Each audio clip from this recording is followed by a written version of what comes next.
The sixth commandment, you shall not murder, understanding the lineage of sin. The commandments from the 6th to the 10th in the 10 Commandments do not simply refer to individual sinful acts. Rather, each of these sins belongs to a broader category or lineage of sin, a kind of genealogy of transgressions. These include the lineage of murder, adultery, theft, false testimony, and covetousness. This means that even if one does not physically commit murder, nearly everyone is guilty of sins that belong to the murder lineage in their daily lives. The same principle applies to the lineages of adultery, theft, false testimony, and covetousness. If we fail to recognize this concept of lineage, we will overlook the true purpose and intent behind God's commandments. The sixth commandment states, you shall not murder. In God's eyes, our hearts are more precious than anything in creation.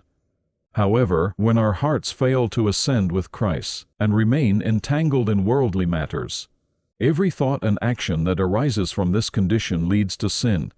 These sins can be classified into 5 major lineages: murder, adultery, theft, false testimony, and covetousness.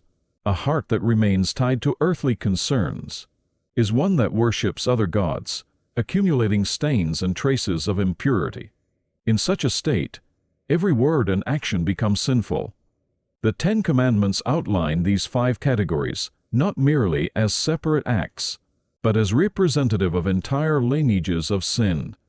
This means that just because one has not physically committed murder, adultery, or theft does not mean they are free from sin. The true meaning of, you shall not murder. What does it truly mean to obey the commandment, you shall not murder? As previously mentioned, we must consider the broader lineage of sin. This commandment does not simply forbid the act of taking another's life, it warns against the entire spectrum of sins that belong to the murder lineage. These are sins that are commonly committed in everyday life. To understand this fully, we must first ask, why does murder occur? When a person's heart is tied to the earth, it inevitably leads to conflict. Human relationships naturally involve clashes and struggles, and one of the primary sins that arises from conflict is murder. When we think in terms of sin lineages, we realize that every sin stemming from conflict belongs to the murder lineage. This means that even if someone has never physically killed another person, they are not exempt from this commandment. If a person engages in any sin that belongs to the murder lineage, they have broken the commandment. Then, how can we truly keep this commandment? The only way is through faith in Jesus Christ. More specifically, we must be crucified with Christ, be clothed in His resurrection, and lift our hearts to heaven, fixing our gaze upon God and devoting ourselves to Him. Only then can we be freed from the sins that arise from the murder lineage. The root of conflict, the pursuit of personal goodness. Why does conflict arise when the heart remains entangled in the world? It stems from humanity's innate desire to pursue what it perceives as good. At our core, we seek fulfillment, and are naturally drawn toward what we believe is good. However, in this pursuit, people often end up worshipping false gods that establish their own subjective standards of what is good and bad. Once a person adopts a personal standard of good and evil, conflict with others becomes inevitable. When such conflicts arise, people develop hostility toward those who stand in opposition to their standard. This hostility manifests as resentment, contempt, and ultimately the desire to eliminate the other person's presence from their life. This is the essence of murder, not just the physical act, but the heart's rejection of another's existence. Murder begins with the rejection of God. On the other hand, when a heart remains pure and fully surrendered to God, murder, whether physical or of the heart, cannot take place. If I am in communion with God, I cannot seek to remove someone whom He has placed before me.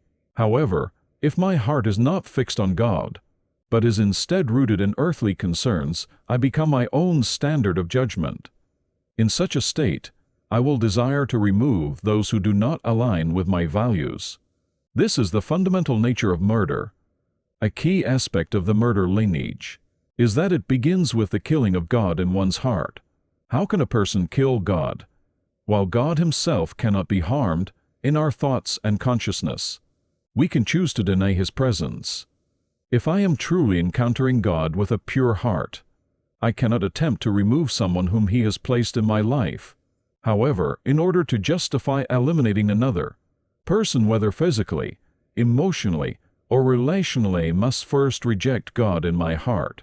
This means that all murder siren begins with the killing of God's son. The everyday sins that belong to the murder lineage. If we understand that all murder presupposes the rejection of God, we begin to see how many everyday sins fall into the murder lineage. Even if one does not physically kill someone, the heart can commit murder in numerous ways. We all experience moments when we strongly dislike certain people. I cannot stand their presence. I feel repulsed by them. I despise them. I wish to ignore them. But we must remember the person standing before us has been placed there by God. If I desire for someone's absence or wish to disregard them, I have already erased God from my heart. God, in reality, cannot be removed or destroyed. However, within our thoughts and emotions, we can deny His presence and push Him away. Thus, avoiding physical murder does not mean we have fully obeyed the commandment. If I wish for the disappearance of someone whom God has placed before me, I have already committed a sin from the murder lineage. The only way to keep the commandment, ultimately, keeping the commandment, "You shall not murder," is not merely about refraining from physical acts of violence. It is about living a life in which our hearts remain aligned with God, acknowledging Him in all things.